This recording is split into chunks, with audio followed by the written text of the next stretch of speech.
Good afternoon, Sport Industry Careers class. I'm here today with Nabil Mardini, who is a very renowned volleyball coach. He owns a volleyball club, Los Angeles Volleyball Academy, as well as owning a spin studio, which is where we're currently at. So I'm going to do some interview questions with him, and I hope you guys enjoy listening to him. So Nabil, can you talk about, I guess, what you currently do with your three different jobs? Yeah, well, more like four. So I coach at Pierce College, been there for 17 years. Been very, very successful, lucky enough to get good players to come play for me and make me look good. So this is our fall season right now. We're in season, college season, and obviously we do beach volleyball as well in the spring. And we do our off-season training indoor. And then on top of that, I run one of the biggest clubs in Southern California called the Los Angeles Volleyball Academy. We have about 75 teams under the umbrella of LAVA. And we have different locations in Thousand Oaks, in Santa Clarita, in Studio City, in Santa Monica, to name a few. And I'm the director. I used to coach a club team, but I don't do it anymore. I just kind of work behind closed doors and work on the bigger picture. Instead of just working on one team, I work with the coaches to make sure that they are following the same training regimen. Everybody's on the same page. Every kid, whether they are on the A team, B team, or C team, are getting the same training. So that's kind of my role with LAVA. And on top of that, I opened a new business 2 months ago in Calabasas. It's TRX and spinning, and I kind of enjoy it. It's kind of like a new toy for me, and so I juggle between all three, and plus I have a 10-month-old baby at home, and it keeps me busy. But it's all good. It's I all like to good. be busy, yeah. So what would your day-to-day entail essentially at each of the three positions for those who are interested in potentially getting into coaching or owning a studio or running a club? Well, day to day right now, it's different between season and season. Right. So the fall, because of the college season, I stay home a little bit till 10 because I want to spend time with my son, and then at 10 I leave to go to the office, and we have practice at 2 o'clock. In between that, I do a little bit of LAVA work, but then again, I have directors for each unit of LAVA, so I don't necessarily oversee every unit. That's the beauty of it. You have people who report to you. Exactly. So I spend most of my time right now is spent on my college team, and then in the late evening I come to dig and just kind of do my job is to do marketing here, and I'm kind of learning this whole social media avenue because it's not my forte, let's put it this way, and you're helping me with it. Of course. Now, how many hours a day do you spend with regards to the university for coaching? I spend, on the court and off the court, I spend about 6 hours, 5 to 6 hours, and again, it's coaching, so you take it home with you on Saturday and Sunday. Right. So right now we have an opponent that we're playing on Wednesday, so I'm going to be staying home tomorrow and watching film and generating a scouting report on the team that we play. So prepping for Wednesday. Exactly. Well, good luck with that. Thank you. So how did you get your start in sports? I know you started with coaching, and how did you kind of get there? Well, first I started playing sports when I was a kid. I've done many different sports. I played soccer was my first game, and then I picked up volleyball, and then I played basketball. I played tennis. I was actually a ping pong player. Back in Lebanon, where I grew up, it was an interscholastic sport. So did that. I did judo, actually. I have a blue belt in judo. But all the different sports helped me. When I chose to play volleyball, I kind of saw the benefits of playing multiple sports. So if I have an advice for kids out there is to play different sports. It does help with the muscle memory and all that. So that's how I developed my passion for the sport. And then I came here. I went to school to get my degree in engineering, but deep down inside, I always wanted to be in sport management. So I worked in the field of engineering for about 6-7 years, and then I decided, no, I want to be happy every day. I want to pursue my dream of coaching. So I started coaching in college and club, and here I am today. And how did you transition from engineering to coaching? It was actually overnight. It was basically telling my boss at the engineering firm, I said, I like it, but I don't love it. And I think I'm doing the company a disservice. And I submitted my resignation that day, and I said, I can still do part-time jobs for you here and there, but I want to, I took a pay cut and I followed my dream of coaching. So that's what happened. Where did you find the position open? How did you say, hey, there's a position here? Through I played at Santa Monica College. Okay. So my coach there actually, I called him and he said, hey, I want to get involved with clubs. He's like, yeah, you know what? I know a club in Studio City and I think they're looking for coaches. So I called the guy and I started as coaching one of the teams and I became the director of the club and then I became part owner and then I started Lava in 2010. So you worked your way up. Absolutely. So it's so many times about who you know, what you know, starting at the bottom. You went into a club, now you're coaching in college and own your own club. So it's not a matter of just walking into the top. Exactly. It's never like that. I mean, same thing happened when I was going to college. I worked in a restaurant. I started as a dishwasher, and then I became a busboy, and then I became a waiter, and I became a floor manager, and then I managed the entire restaurant. So working your way up is always a good thing. That's very important. Yes. So what would you say is your favorite thing about your job? My favorite thing about coaching is the challenges that every season, every team throws at you. I mean, every team is going to have different personalities. Like, for example, now we have 18 freshmen, by the way. We have 18 freshmen on the team right now. So they play like it, they act like it. There's a little bit of immaturity, but every season brings new challenges and different situations where I think it will test you as a leader and as a coach. Because what I learned over the years is that leadership is not something that you can teach, but you can definitely learn. Why? Because it's all situational. So I learned that you cannot treat every situation the same. Somebody who's late every day cannot be treated the same as somebody who is late once every 6 months. Right. So to me, it's you have to deal with it differently. So this is what I learned. This is what I became better at. Is that I perceive leadership as kind of a vast, I guess. Trait, I guess. Right. And I became really good. I mean, I do a lot of seminars, a lot of workshops on leadership, and that's one of the things that I enjoy talking about is how you lead your team, how you can mash personalities into believing in themselves and believing in one goal. Getting two people on the same page is difficult. Right. Getting 20 people to be on the same page is extremely difficult. And freshmen. And freshmen. So it's a challenge, but I really enjoy it, and I think I got involved in sports because I enjoy challenges. Right. As a matter of fact, I don't think I'd be happy if there are no challenges. I tell my team the same way. If we're playing an inferior team, I tell them, look, you're supposed to beat them. You're more talented, but you have to derive your satisfaction from the teams that are as good. And that's when I want to see you rise to the occasion and see how you step up and play. And you want to help leaders. Yes, make them grow. Absolutely. So the 4 things that we always talk about is how, in terms of assessment and evaluation, is how you did physically, how you did mentally, how you did emotionally, and how you did strategically. And the one thing that we talk about all the time, before the season, during the season, before every practice, after every practice, is culture. It's to me, if you don't create your own culture in your gym, or in your team, or in your program, then I think you have no identity. So that's something that I spend a lot of time making sure that we all abiding by the principles, by the core values of the team. And I don't compromise. I don't care if it's the best player. If they're not going to buy in, they're out. They're out. And do you also implement this type of culture into the club as a whole?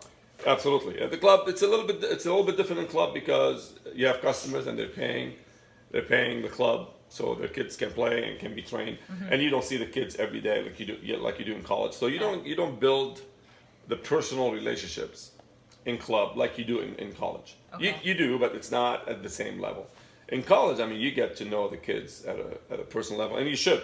Right. Like to me, you don't go all the way and win a championship unless you get to know each other at a deeper level, not superficial. I mean, deep level, because that's how you connect. That's how you are on the court playing, and you don't want to disappoint your teammate. Right. So you feel that. So I tell my players, I said, it's hard for me to explain that because it's a feeling. So one day you're gonna go through that feeling, but until then, you have to work at it, like relationships. I mean, like marriage. Everything. Like marriage. I mean, it's two people. Like I said, I mean, I tell them, husband and wife being on the same page is very, very difficult. Yeah. Can you imagine getting 20 people to be on the same page? So, but for us to feel that bond of team, you have to build relationships. Right. And have you been able to, now that you have this new studio here that is blowing up, how have you implemented that culture? I know that you have one-on-one with most of your employees, which I've seen, Yes. or most of your people who are coming. I'm sorry, not employees, but customers. Yes. How are you building that here?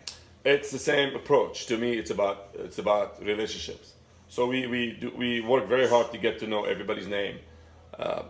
Because you got to build relationships. I mean, somebody who's gonna walk through the door and then not come back is because they did not like the place, and not like maybe the customer service, or whatever it is. The environment was not pleasable or not, satisfactory. Let's put it this way. So these are things that we look for. So we want to make sure when somebody comes, they experience the whole thing, the wholesome experience.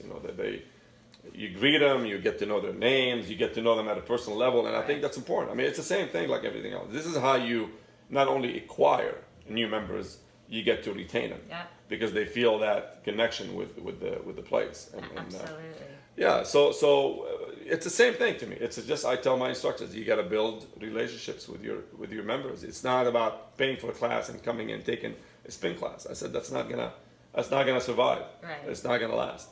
So we apply the same principles in a way. You gotta build relationships. It's all about building. Yeah, absolutely. What now, on the flip side, what would you say is your biggest challenge running the club, running this new studio, coaching over at Pierce? The biggest challenge is that I don't have more than 24 hours a day. If I have more hours, that's the challenge. There we go. We'll get it. But that's the challenge. The challenge is finding more time. But I've done it before. Like I said, I used to run the club and coach college, but then I used to coach one of the teams too. Right. So I'm used to having a lot on my plate all the time. So I'm pretty organized, and I think I have to be organized. So it's about not having enough time in the day. Exactly. Sorry, class, about that. Not sure what's going on. Yes, we're good. So why did you choose this career? I know you mentioned it's because you love sport. What made you decide, hey, I'm going to open up a studio? And I know coaching is from the sport, or I'm going to create my own club as opposed to working for the club you were working for prior. Yes, I tore my Achilles, and I go to the gym every day, but then I started cycling more. Okay. And then I started looking to the left and right and see the bikes, and I knew that somebody actually is an instructor at another studio, and I'm like, I like the idea, and I kind of fell in love with it, and then I said, okay, I think it's always good. I tell people, don't do business unless you are in love with what you want to do. So I kind of fell in love with it, and I said, okay, I think it's okay. I'm like, okay, this is something I want to do, and that's how I get introduced to cycling and TRX at the same time. That's awesome. It's all about passion. Yes, you gotta have passion, otherwise don't do it. How do you maintain your work-life balance? I know your wife and your kid are here walking around, your little baby. How do you maintain that every day? Yeah, I try to take a day off, or I just make it a family day, either Saturday or Sunday. I mean, it's tough now during the college season, but I'll have more time in the spring. Mm-hmm. So that's what I try to do. I just take at least one day when I'm with the family the whole time. So you force yourself to shut down. Yes, exactly. And I'm not very good at that, so I became better at it. I had to. It's a learning process. It's a learning process. Awesome. Yes. And then what do you wish you knew either when you were in Lebanon, when you were in college, then that you don't know now? These are freshmen through senior here at Indiana University, and what can you share with them that you wish you knew? I think everybody's going to go through that stage where 20 years later you're going to say, I wish I knew what I know now back then. And I think no matter what you do, you're still going to feel that way. Because life every day is in learning. It's a chance for you to learn more and more and more. And I think when the learning stops, that's when you got to stop doing whatever you're doing and kind of retire or go into the sunset, as they say. So every day is a learning day. So I don't know if I have to pick one, I would say how I manage my teams and relationships. I think when coaches start coaching, they coach the way they were coached before. Right. And coaching philosophy 20 years ago, 25 years ago, or even more, is not the same as it is today. It's not the dictatorship type where it's more like my way or the highway. You can't do this anymore. You can't, and it shouldn't be that way. I think it's all about ownership. And if there's one thing that I get better at is giving my team ownership, like to the point where I even tell them, if you messed up, let's say they were late to an assignment or whatever, or to the bus, I tell them you gotta self-imply your own consequences. Right. I don't even do the consequences anymore. I don't even give my team rules anymore. I tell them, you give it to me. You tell me how you want the season to go. So you gotta give them ownership. Like, this is not my team only. This is your team as well. So when it comes to decision making, I make sure that they are involved in the decision making. Even as far as letting go. I mean, we had a internal turmoil a few weeks ago. What I told the girls, I'm like, as far as I'm concerned, they are off the team. But I will listen to you guys, and even if I don't agree with your decision, I'm gonna support it.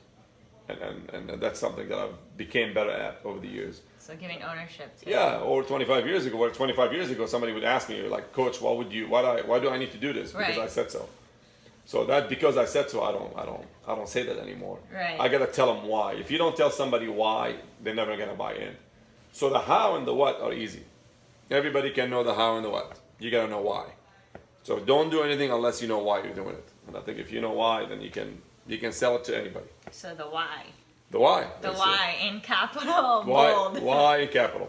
Yes. So what advice would you have for the students who are still in school, being there all different years in school, or what else would you like to share with them, being aspiring sport management majors for the majority of them? I mean, school is good. Like I said, I have a degree in electrical engineering from UCLA. I don't regret going there. Obviously, UCLA is a great institution. But in the end, to me, learning is an ongoing thing, as I said, and education is only going to be a small part of your life. Learning is an ongoing thing. So, education is great. It makes you. I think you need that piece of paper so you can get jobs and go to interviews and all that. But make sure that you're always learning and you're always following your heart. I mean, that to me is the most important thing. I think I picked my major for the wrong reasons, and I made a mistake. We're not going to get into it, but the bottom line is that make sure you pick something that you like, you really enjoy, and I think you'll be successful. Okay, and so if any of these students here say, hey, I want to own a gym, or I want to start a club, or I want to be a coach, what are steps that they could take? Where could they find opportunities? Who should they reach out to or look towards online in any of those three elements? I think online will help. I mean, obviously nowadays it's a lot easier than it was 25 years ago. I mean, it's out there. But I think more important than anything is who you know and getting to know somebody. Maybe talk to somebody who owns a gym and do like an internship.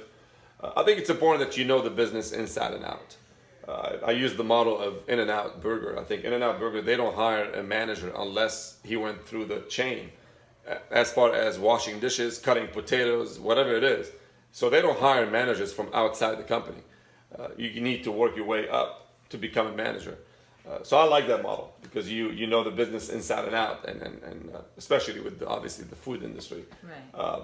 So I think you need to, if you want to own a gym, you need to know the business inside and out. And I think doing an internship, although you're not going to get paid at first, will be a big positive. Don't go into something where if you don't know, like I said, if you don't know the business from A to Z, do not do it until you know that. And that's the same thing that happened with cycling. I had to learn the business inside and out. And when I felt I was ready, I opened it. And that's what you would say as far as coaching as well. Interning, trying to follow coaches. Yes. Or creating a club, get immersed in a club, do internships. Yes, absolutely. Same thing when I started coaching, I used to go to a lot of gyms and talk to coaches and watch them coach and ask why, and that's how you get better. You got to be big enough to be small enough, as they say. Right. So you gotta say, okay, you need to have an open mind about learning, and that's what I did. I went to I attended a lot of practices for free. I know I wasn't getting paid for that, but I knew it made me a better coach and a better person. Well, thank you so much, Nabil. I know You're you welcome. turned around the Pierce program from a losing program to a winning program. Yes. You've created this beautiful gym here in Thank Calabasas, and of course you have a great club. So Thank you very much. Thank you. Thank you very much. I enjoyed it. Thank you.